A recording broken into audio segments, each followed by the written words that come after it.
This video is all about video conferencing main purpose, definition, bad effects, and good effects.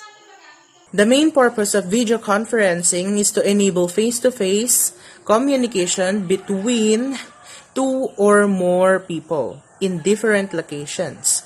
It is popular alternative to phone conferencing for business and provides individual users with an expensive means of communication with distant friends or family.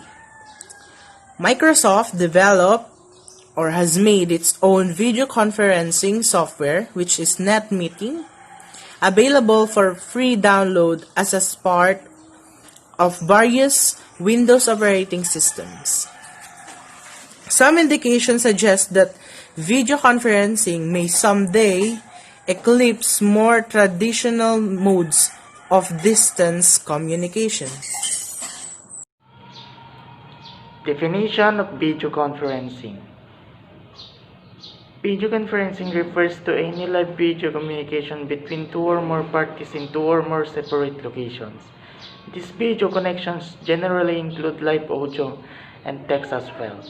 Video conferencing can run the gamut of technological complexity from static images, accompanied by text to high-quality video and audio.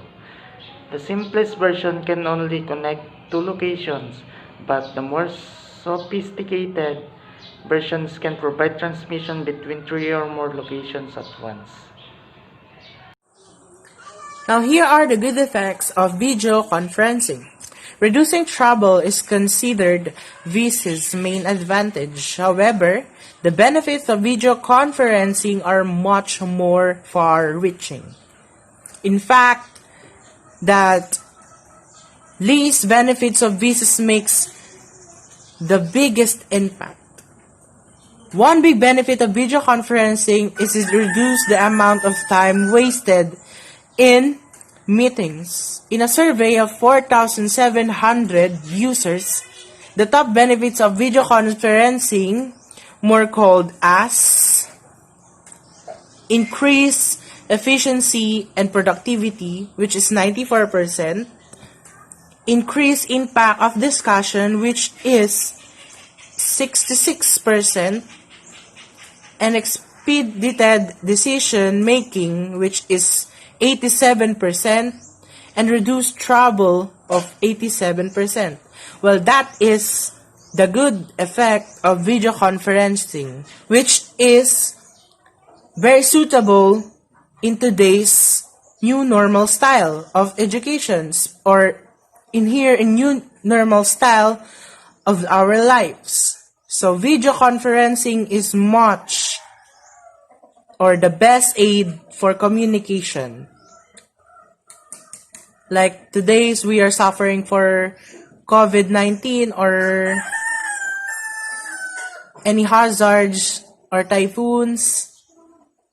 Well, the good aid for it, for us to have a good communication, is the video conferencing, because it allows us to explain more with the video, and even in a virtual conversation, we always get a lot of knowledge.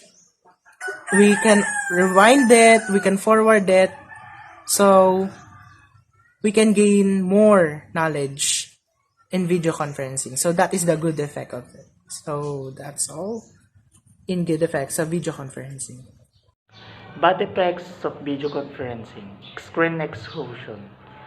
When your days are filled with back-to-back Zoom meeting, constant emails, and all other remote work tasks that tie you to your laptop, eye strain becomes a risk.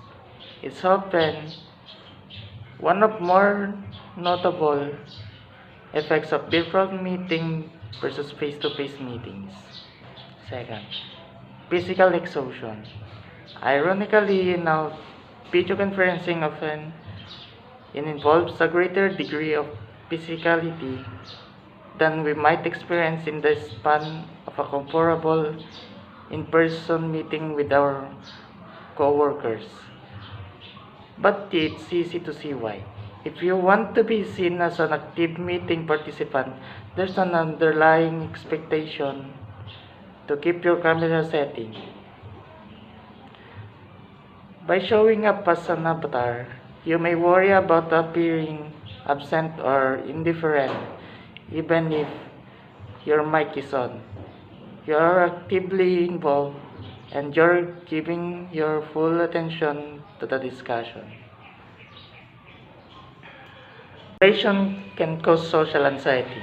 Despite all the apparent comforts, freedom, and convenience of working from home, nothing is quite the same as our daily interaction and camaraderie in the workplace. Obviously, the office is not just a place where people congregate to complete work tasks. It's also where you form lasting bonds with the coworkers through the seemingly random yet enthralling conversations at our cubicle.